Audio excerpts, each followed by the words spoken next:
Hello, வணக்கம். நான் கிஷோர்ஜி office கோயம்புத்தூர்லேருந்து கால் பண்ணியிருக்கேங்க. சொல்லுங்க.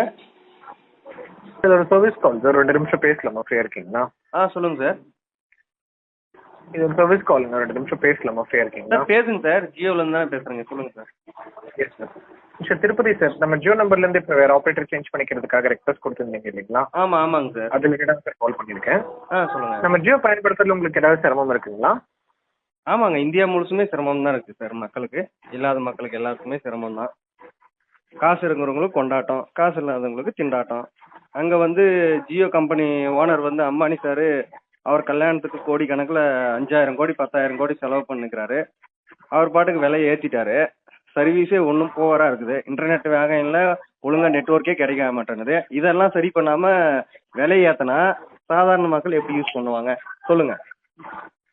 சாரி சார், உங்கள் ஃப்ரஸ்ட்ரேஷன் புரியுது.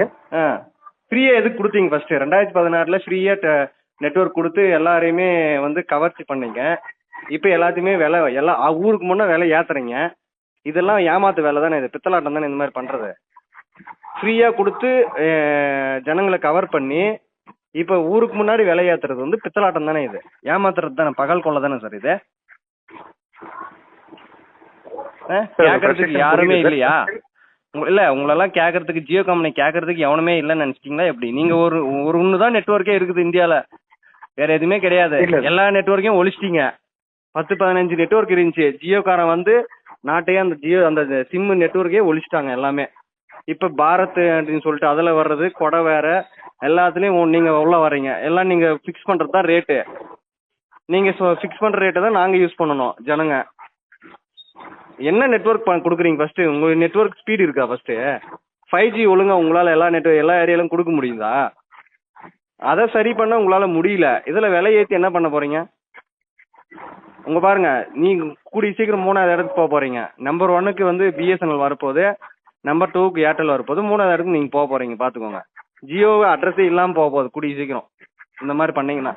விலையை ஒழுங்காக குறைக்கலன்னா கண்டிப்பாக ட்ராய்க்கெல்லாம் நாங்கள் வந்து ரெக்வஸ்ட் வச்சு கம்பெனியும் மூட சொல்லுவோம். ஏன்னா 2016 ஃப்ரீயாக கொடுக்குறோம் நெட்ஒர்க், எல்லாமே ஃப்ரீ நெட்ஒர்க்குன்னு கொடுத்து ஜனங்களை ஏமாற்றி நீங்கள் வந்து ஜனங்களை சிம்மை வாங்க வச்சு விற்ற ஆளுங்க நீங்கள். இப்போ வந்து நீங்கள் வேற விலையை ஏற்றிருக்கீங்க. ஏன் எல்லா நெட்ஒர்க்கோட ஃபஸ்ட்டு ஃப்ரீயாக கொடுத்த ஆளுங்க, இப்போ ஏன் கம்மியாக கொடுக்குறதுக்கு என்ன உங்களுக்கு? ஃப்ரீயாக ஒன்றும் உங்களை கொடுக்க சொல்லல. இப்போ ரேட்டை கம்மியாக கொடுங்க. பிஎஸ்என்எலோட கம்மியாக கொடுக்கலாம்ல நீங்கள். எல்லாம் நம்பர் 1 இடத்துல நீங்கள் தானே இருக்கீங்க. இல்லை சார், நம்பர் 1 இடத்துல நீங்கள் தானே இருக்கீங்க. உங்களுக்கு வருமானம் பத்தலையா? அம்பானி சார் வந்து அங்கே உட்காந்து மும்பையில் ஆடம்பரமாக உலகத்தில் இருக்கிற எல்லாரையும் கூப்பிட்டு பார்ட்டி வைப்பார்.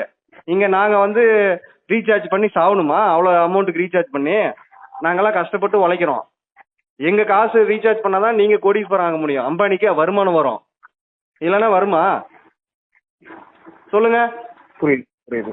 யாரோட பணங்க? எதுக்கு அந்த அந்த அளவுக்கு ஆடம்பரம் நீங்கள் பண்ணிக்கோங்க, இல்லைன்னு சொல்ல. எங்களுக்கு விலை ஏற்றி தான் நீங்கள் ஆடம்பரமாக பண்ணணுமா? எவன் காசு சொல்லுங்க? இந்திய கவர்மெண்ட்டும் உங்களை கேட்கறது இல்லை, வாரி வாரி கொடுக்குறாங்க. யாரும் கேட்கறதுக்கே நாதி இல்லை. அப்படிதான் நினச்சின்னு இருக்கீங்க ஜியோ கம்பெனி. பார்த்துக்கோங்க, கண்டிப்பாக உங்கள் கம்பெனி வந்து திவால் ஆக போகுது. இது என்னோட சாபமாகவே விட்றேன், பார்த்துக்கோங்க. கடவுள் கண்டிப்பாக தண்டனை கொடுப்பாரு ஜியோ கம்பெனிக்கு. நெட்ஒர்க் எல்லாமே மாற போகிறாங்க சார். சத்தியமாகவே இந்தியாவில் பூராமே நெட்ஒர்க் ஜியோலேருந்து எல்லாமே மாறணும். நாங்களே இதெல்லாம் பொதுமக்கள் வந்து என்ன பண்ணுவோம்னா, எல்லாருமே ஜியோலேருந்து மாறிடுங்கன்னு சொல்லிட்டு நாங்களே விளம்பரம் படுத்துவோம். ஃபேஸ்புக்கு, வாட்ஸ்அப் எல்லாத்துலேயுமே. எங்களுக்கு பிஎஸ்என்எல் கம்பெனி வந்து டவர் ஒழுங்காக கொடுக்கலன்னா கூட பரவாயில்ல, நாங்கள் அதை தான் யூஸ் பண்ணுவோம் இனிமேல். புரியுதுங்களா? கண்டிப்பாக இதோட எழுச்சி கண்டிப்பாக போராட்டங்கள் வெடிக்கும், பார்த்துக்கோங்க. ஏன்னா இருக்கிற கம்பெனி எல்லாமே உங்களால் ஒழிஞ்சுது. இப்போ வந்து நீங்கள் தான் ஒரே கம்பெனின்ற ஒரு இதை வந்து உருவாக்கணுன்றதுனால, மோனோபோலியை உருவாக்கணும், காம்படிஷனே இருக்கக்கூடாதுன்னு சொல்லிட்டு நீங்கள் இஷ்டத்துக்கு ஏற்றுறீங்க. யாரை கேட்டுங்க ஏற்றுறீங்க? ட்ராயை வந்து மதிக்கிறீங்களா சொல்லுங்க? எங்களுக்கு வந்து பழையபடி கொடுங்க. 100 ரூபாய்க்கு ரீசார்ஜ் பண்ணால் ஒரு நிமிஷத்துக்கு ஒரு செகண்டுக்கு 1 பைசா அந்த மாதிரி கட் ஆகிறது கொடுங்க. நாங்கள் ஏன் ஃபிக்ஸ்டாக ஒரு அமௌண்ட் ரீசார்ஜ் பண்ணணும்? எங்கள் விருப்பம். நாங்கள் மொத்தத்தில் 100 ரூபாய்க்கு ரீசார்ஜ் பண்ணுறோமோ அதுக்குண்டானது மட்டும் நாங்கள் கால் பேசிக்கிறோம். எங்களுக்கு ஃப்ரீ காலே வேணாம், ஃப்ரீ நெட்ஒர்க்கே வேணாம். நாங்கள் காசு போட்டு நெட் யூஸ் பண்ணிக்கிறோம், காசு போட்டு பேசிக்கிறோம். இந்த ஃப்ரீயே வேணாம். யாருங்க இந்த பிளான்லாம் கொண்டு வந்தது? ஜியோக்காரங்க தான் இதெல்லாம் கொண்டு வந்தது. இந்தியாவில் ஒழிச்சிட்டிங்க எல்லாத்தையுமே. சரிங்களா? சொல்லுங்க, என்ன சொல்ல வரீங்க சொல்லுங்க. இந்த ஃபீட்பேக் அம்பானி சாருக்கு அனுப்புங்க. இந்த ஃபீட்பேக்கை வந்து அம்பானி சாருக்கு அனுப்புங்க.